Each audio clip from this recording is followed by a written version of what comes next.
प्रथम वर्ष बीए अनिवार्य हिंदी 1 हिंदी कहानी साहित्य एवं व्याकरण विभाग 1 प्रश्न उत्तर आलोचनात्मक प्रश्न इकाई 1 प्रश्न 1 एक टोकरी भर मिट्टी कहानी का सारांश अपने शब्दों में लिखिए अथवा एक टोकरी भर मिट्टी कहानी का कथासार लिखकर इसका उद्देश्य स्पष्ट कीजिए अथवा एक टोकरी भर मिट्टी कहानी की कथा वस्तु संक्षेप में लिखते हुए इसके संदेश या उद्देश्य पर प्रकाश डालिए अथवा एक टोकरी भर मिट्टी एक संक्षिप्त कहानी होते हुए भी हमारे मन पर गहरा प्रभाव डालती है, इस कथन की समीक्षा कीजिए। उत्तर रूपरेखा 1 पूर्व भूमिका 2 एक टोकरी भर मिट्टी कहानी का सारांश 3 एक टोकरी भर मिट्टी का उद्देश्य 4 उपसंहार 1 पूर्व भूमिका एक टोकरी भर मिट्टी माधवराय स्प्रे की एक छोटी सी कहानी है। स्प्रे जी की मातृभाषा मराठी थी, किंतु उन्होंने हिंदी में कहानी, निबंध आदि लिखकर राष्ट्रभाषा की सेवा की है। हिंदी को वे अपनी मौसी मानते थे।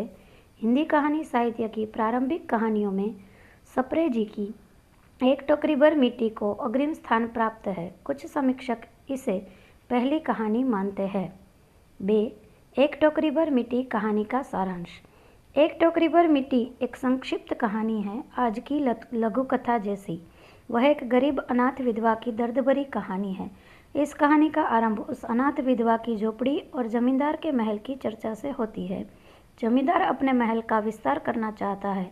ये अनाथ विधवा की झोपड़ी हटाने के लिए समझाते हैं, परंतु वह नहीं मानती। बरसों तक झोपड़ी में बसने के कारण उससे ममत्व हो गया है।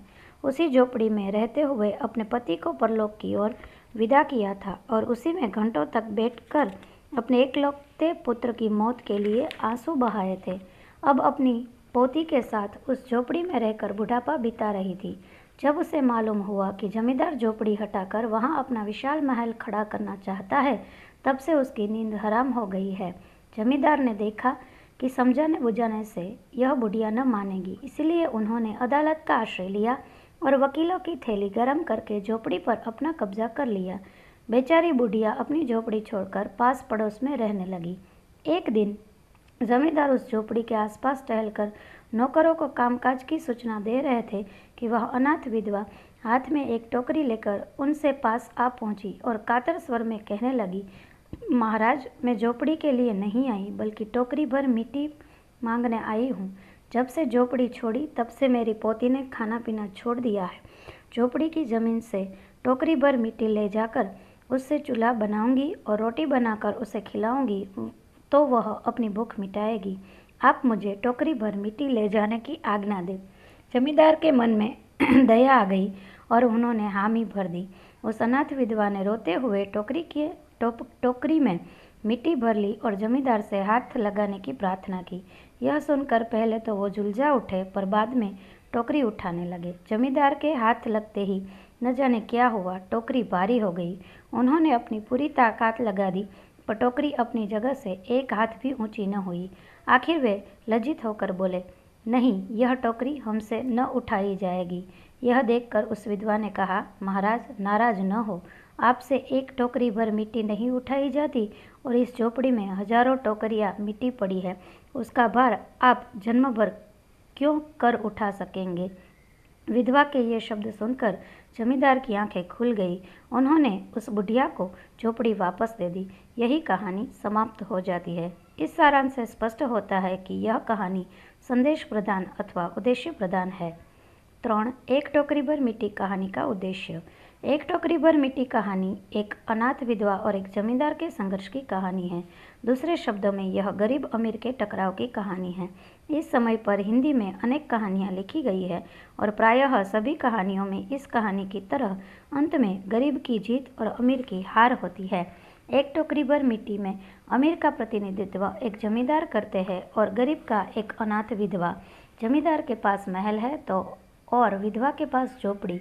विधवा अपनी झोपड़ी से संतुष्ट है। उसी झोपड़ी में उसने अपने पति और पुत्र के साथ जीवन व्यतीत किया है और जब पोती के साथ दिन काट रही है, उसको जमींदार से कोई शिकायत नहीं है, किंतु जमींदार अपने महल से संतुष्ट नहीं है।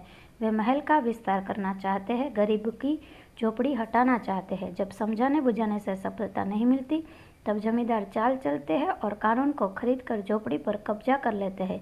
अंत में जब जमींदार मिट्टी से भरी टोकरी उठा नहीं पाते तब उन्हें अपने कृत्य पर पछतावा होता है और वे झोपड़ी उस विधवा को वापस दे देते हैं।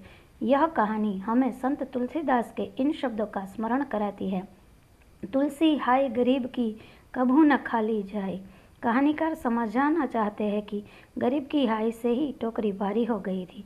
इस प्रकार इस कहानी का उद्देश्य दुराचार पर सदाचार की विजय दिखलाना है। 4 उपसंहार। एक टोकरी भर मिट्टी आदर्शवादी अथवा उद्देश्य प्रधान कहानी है।